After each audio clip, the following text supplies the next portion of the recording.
Líderes estão travados pelo medo do cancelamento, do julgamento e da exposição. Olha que dado importante. Segundo a McKinsey, 47% dos líderes se sentem inseguros ao lidar com decisões sensíveis sobre pessoas. E para falar sobre esse tema mais que polêmico, vou direto ao ponto aqui. Eli Soares, líder de comunicação e cultura aqui da Bravende. Já me responde, Elis, a liderança tá acuada? O que é esse fenômeno? Vamos lá. Peraí que eu tô acuada aqui também. Vou ficar também aqui, ai meu Deus. Aqui. Sim, Marcel, a gente que está sempre ali conversando com muitos líderes e desenvolvendo-os dentro de programas de treinamento e educação corporativa, a gente percebe que muitos deles estão ali paralisados, anestesiados, diante dessa exposição que a gente tem vivido em tantas mídias sociais em relação às empresas, a comportamento de líderes, a alguma fala que talvez não foi tão bem feita e que acaba se tornando um meme, uma exposição, uma figurinha, e isso vem à tona fazendo com que muitas vezes 20, 15, 10 anos de carreira desse profissional acabem se esvaindo em razão de uma palavra, de uma conversa, um detalhe que não foi tão bem feito. Isso não quer dizer, tá, pessoal, que a gente não deve, sim, passar por um processo de adequação. Vivemos num mundo hoje em dia que é necessário que essas novas habilidades, principalmente em relação a ter conversas difíceis, sejam desenvolvidas. Mas esse medo da liderança está tão forte, está tão presente, que acaba fazendo com que esse líder fique totalmente acuado. Esse medo, eu entendo que às vezes ele está muito ligado a uma falta de preparo. E, consequentemente, isso trava a liderança. Então, o que você entende, Elis? O que está por trás desse medo e como vencer essa barreira? Por exemplo, Marcel, vamos supor que algum colaborador saiu com desentendimento. Essa saída de um para o outro, que acaba conversando com outros da equipe, vai fazendo com que esse líder fique fazendo uma conta interna. Talvez eu não esteja tão preparado, talvez eu não seja a pessoa certa. Isso vai gerando dentro dessa pessoa uma angústia muito grande. E sabendo que nesses tempos atuais a gente tem tantos requisitos que o líder precisa cumprir para ser considerado um bom líder, ele vai ficando até alucinado, pensando que tudo que ele construiu não serve mais. Tem também a questão das pesquisas de clima, que acabam influenciando bastante. Então, quando vem ali um resultado de uma pesquisa de clima que não deveria ser aquilo que a empresa busca, e o líder é convidado ali até para ver esses números, para se dar conta, muitas vezes ele olha e fala, mas eu nem sabia que isso estava acontecendo dentro da minha equipe. Então, tem ali frustração, angústia e muito esse chegar à conclusão de que talvez eu não deveria estar aqui. E aí, nesse sentido, talvez não tenha uma ajuda de verdade para um despertar para ele corrigir o que está errado. E sim, caminha muito mais para a desistência da liderança do que ali para um desenvolvimento, um programa de desenvolvimento que faça ele passar por aquelas barreiras e sair daquela situação um líder melhor. E o que é interessante, né? Porque essa frustração, essa paralisia, isso gera um impacto muito negativo nas organizações. E o quanto isso basicamente atrapalha, ou qual é o impacto que isso gera nas organizações, aí, em tudo que você tem trabalhado e desenvolvido, né, como treinadora? O principal impacto, Marcel, é o fugir das conversas difíceis. Ou seja, eu sei que eu preciso ter uma conversa de performance. Eu sei que eu preciso ter uma conversa de comportamento. Eu sei que eu preciso fazer correções. Mas eu vou colocando todos esses assuntos embaixo de um tapete, fazendo uma conversa ou outra muito subjetiva, ou tentando dar a entender o que é uma situação de melhoria. E, obviamente, que daí nem o profissional sai daquela conversa melhor, não tem um caminho claro de desenvolvimento, ou até fica assim, nossa, com uma sensação ruim daquela conversa, do que ficou dando indiretas, tucões sobre situações, e não de verdade faz ali uma conversa sincera para uma possível melhoria. Eu não estou dizendo que esse ambiente, essa conversa é simples, mas que ela precisa acontecer. E esse impacto é de, eu não vou conversar, eu vou deixar para lá, isso daí é conversa do RH, outra pessoa que fale, eu não é comigo essa conversa. E essa distância e esse acuamento do líder vai fazendo com que até o próprio profissional perca o interesse de estar naquela organização. Dados de mercado, ó, segundo a Harvard Business Review, empresas com lideranças pouco comunicativa têm 50% a mais de rotatividade. Olha o quanto fugir disso, né, o quanto isso acaba atrapalhando nesse sentido. E aí, Elis, falando a nível de competência, eu entendo que empatia tem um valor importante nesse processo. Mas existe um limite entre empatia e permissividade? Como a gente pode encontrar um equilíbrio nisso? Muito se fala em empatia como se colocar no lugar do outro. Mas não é sempre que a gente consegue se colocar no lugar do outro, porque a gente não vem daquele mesmo lugar, ou porque a gente não tem aquela origem, ou porque a gente não passa por aquela dificuldade da pessoa.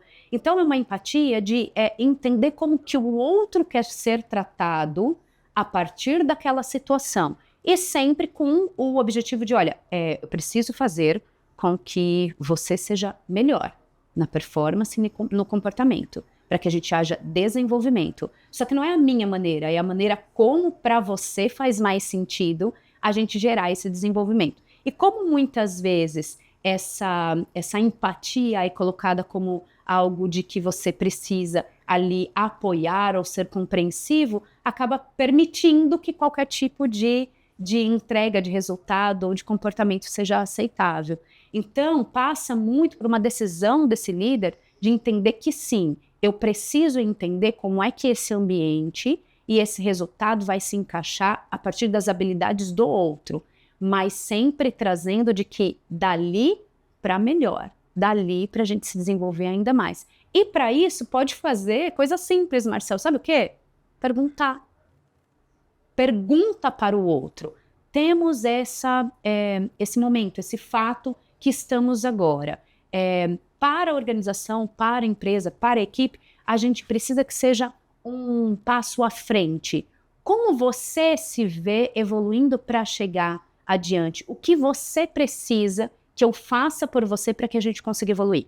O que é importante é saber perguntar, mas saber também ouvir, né? Porque já vi muito na liderança, não, eu faço as perguntas para o liderado, eu dou esse espaço, mas não presta atenção na resposta e não leva aquilo em consideração para tomar qualquer tipo de decisão. Entendo que aí não resolve absolutamente nada. Um outro dado importante aqui, ó, a Deloitte mostrou que 83% dos líderes valorizam empatia, mas só 35% acham que as empresas praticam bem essa competência, exatamente aí pelos pontos que você colocou. E aí, Elis, você acredita que liderar hoje exige um novo tipo de coragem? Que tipo de coragem é essa, Elis? A gente fala aqui na Bravend que somos corajosos e decididos. E que coragem que é essa? Primeiro, coragem de ser autêntico. E assim, a gente veio ao longo dos últimos anos precisando se encaixar nos modelos, nas formas das empresas. Então, quase que nesses últimos 20 anos, a gente foi se moldando tanto às empresas, a gente fala assim, mas quem é que eu sou? Cadê a minha autenticidade? Então, precisa que esse líder tenha coragem de se mostrar as suas vulnerabilidades, o que ele também ainda não está pronto, porque no mundo novo que a gente está vivendo, é preciso mostrar, isso aqui eu ainda não faço tão bem, você pode me ajudar a desenvolver essa maneira de ser um bom líder para você? Então precisa se mostrar autêntico, essa é uma coragem. E a segunda coragem é de fazer aquelas perguntas que atravessam, fazer as perguntas que estão ali trazendo uma dedução, então eu deduzo que aquele profissional não faz determinada tarefa em razão de que ele não quer, ou em razão de que ele está boicotando. Por que não trocar a dedução pela curiosidade? E para isso é preciso ter coragem, porque a gente fala assim, nossa, eu acho que não pode perguntar. E pode, tá, gente? Pode fazer perguntas. Interessante que aqui na Bravend, né, a gente desenvolve treinamentos de liderança onde a gente trabalha muito essa questão de como o líder ele pode pensar nas perguntas certas, trabalhar a escutativa, porque a gente deixa de deduzir e começa muito mais a compreender a visão de mundo do outro. E compreender não é concordar, mas a gente acaba encontrando aqui um meio do caminho, isso é muito interessante. E aí, Elis, na sua visão, qual é o papel da comunicação nesse processo de retomada da liderança ativa? A gente acha que não precisa mais de treinamento de comunicação. Parece até um tema que já está muito batido, banalizado, a gente já deveria saber.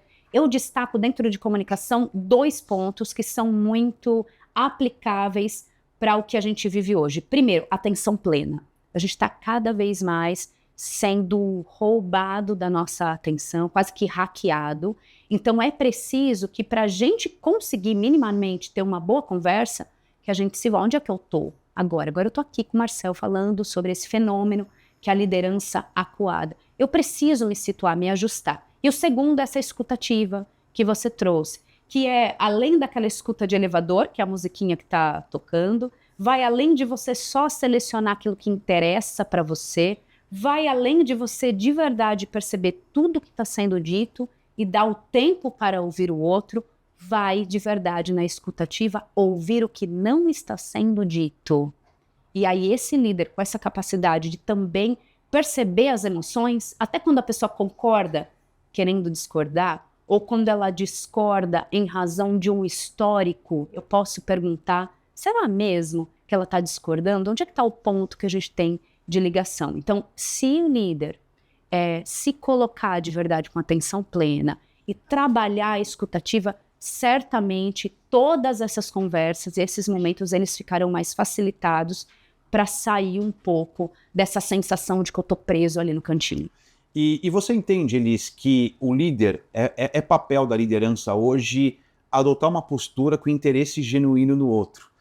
E a partir do ponto que a gente trabalha essa questão da atenção plena, eu consigo entrar um pouco mais dentro do seu mundo, né, e trabalhar assim de forma genuinamente. Você acha que esse é um ponto importante? Porque é uma coisa que eu escuto muito das pessoas, puxa, o meu líder não está preocupado comigo, ele está preocupado com o resultado, com a meta, com o objetivo, que também são fatores importantes, mas falta da liderança essa visão, sabe? É um interesse genuíno em fazer o outro ser uma pessoa melhor, indiferente de qualquer circunstância.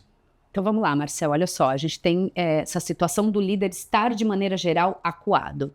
E ele está preso a algumas proformas que precisa cumprir, entregar, que tem a ver com as conversas, por exemplo, de feedback, que a gente tem mais de 30 anos falando de feedback e não resolvemos essa questão ainda. Mas a gente tem ali a empresa cobrando a cada 3 meses oficialmente, 4 meses, 6 meses oficialmente. Gente, vamos falar a verdade?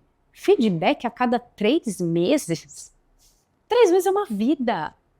Então, essa conversa do dia já se perdeu. Então, o interesse genuíno não está no feedback formal cada 3 meses. Ele está no dia a dia, de você perceber quem é o outro e a partir dessa percepção, que não é um tudo bem esperando responder que tá tudo bem, é de verdade, perceber essas nuances, vai muito além do que performance. Só que para isso, esse líder tem que sair desse estágio de ali estar dentro da casca, né? Dentro da casca. Precisa sair, perceber esse mundo e criar ponte para gerar o vínculo. E aí, assim, a partir desse interesse genuíno, que não é um aplicativo que você baixa, é um desenvolvimento. E aí, a partir dessa conexão, sair desse estado de anestesia. E aí você entende que a liderança hoje está tendo uma crise de identidade. E aí, por que isso acontece, Elis? E para a gente fechar, como um líder pode reconstruir isso? Coragem, Marcel, a coragem de começar. É a palavra da vez. Vamos começar uma conversa? Vamos marcar 15 minutos de conversa com todas as nossas pessoas? É atitude. Atitude de ir lá é dar o primeiro passo. E dar o primeiro passo e começar. E pode começar já se colocando no lugar de vulnerabilidade. Olha, Marcel, eu sei que faz 5 meses, ou talvez que essa talvez é a primeira vez que a gente vai ter uma conversa. Eu não tenho a pretensão aqui de a gente esgotar todos os nossos pontos, mas sim de a gente começar uma conexão verdadeira. Eu sei que talvez com você já tem um histórico de erros que eu tive, de falas que não foram muito adequadas, mas a partir desse momento eu quero fazer um recomeço. Você me ajuda a também desenvolver a melhor maneira de conversar com você? Olha que bacana. Pode ser a conversa sim, ela pode começar assim, de uma maneira simples. Mas se não tiver furar essa bolha para ter esse primeiro passo, vai cada vez mais distanciar, ficar mais acuado, ficar extremamente pro forma e ok, pode até não ser cancelado no LinkedIn, mas também não vai gerar vínculo nem fazer com que as pessoas queiram ficar. Elis, que papo delicioso, né? Vontade de falar durante horas sobre esse tema. muito obrigado, né, por todos esses insights e principalmente, né, a importância de hoje a liderança buscar uma nova identidade, né, reconstruir e ser um exemplo. Né? Que tipo de líder você quer ser hoje para o seu time? É uma história de alerta ou você quer ser um exemplo a ser seguido? Então foi muito legal. E você aí que está nos assistindo, gostou desse vídeo? Se sim, vai lá, curta, compartilhe, ative o sininho e lembre-se que toda semana a gente sempre traz um episódio super bacana para você. Obrigado e até a próxima.